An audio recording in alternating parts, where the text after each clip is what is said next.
describe what working with George Lucas was like back in those days. Was he a tough boss? Was he a supportive boss? Like, there's always, there's coaches that are tough on their pitchers, and then there's coaches that know when to support the pitcher. What kind of coach boss was George when you were working with him?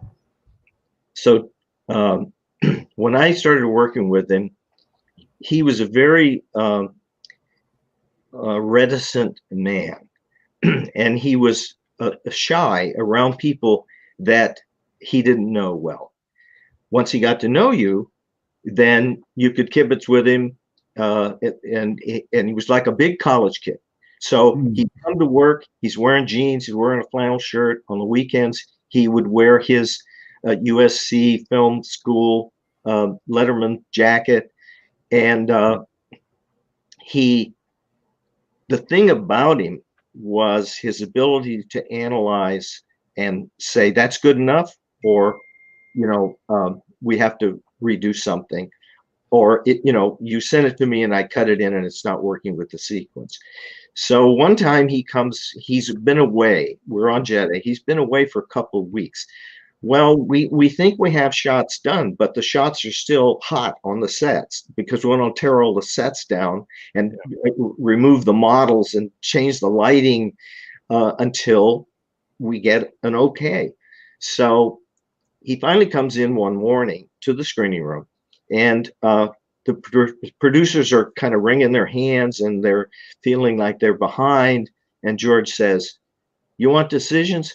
Bring the lights down. You'll get decisions." Lights come down. We start projecting stuff. Bing, bam, boom, in, out. These are decisions that are flying around the room that, millions of dollars are at stake here. Yeah. So he was not a screamer. He was not anyone who was yelling at anybody. He would say he liked something or he didn't like it. I never saw him raise his voice to anyone. My book's full of stories of other directors who, and it comes from the fact that they are unsure. They're unsure about whether something is good or not, and that shows that it's fear, actually. And I'm sure George has his foibles. One of my best friends, when I was working at ILM, he said that he'd walked out in the hallway, saw George, stuck out his hand and said, "Hi, George, I'm Tim. I've been working for you for 2 years and I've never met you."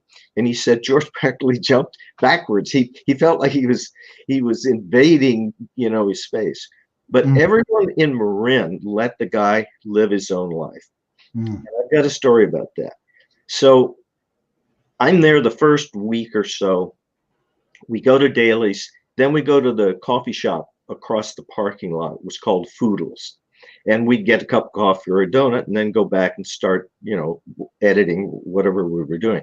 So I'm in there and George walks in, jeans, flannel shirt, grabs a pot of coffee, pours it into a styrofoam cup, pays for it, and walks out the door. Okay, this is my first week or so. And I was like, doesn't this guy have somebody to go get him a cup of coffee? I've never seen anything like this. But that was not the thing. I later learned, what the thing was, he wanted to live as best he could a normal life. And that means, and he was able to do that in Marin. People knew who he was, but they would pretty much leave him alone. If a kid came up to him, he'd sign an autograph or something, but the adults sort of knew to let this guy have his own space. And that's a precious commodity when you reach his level.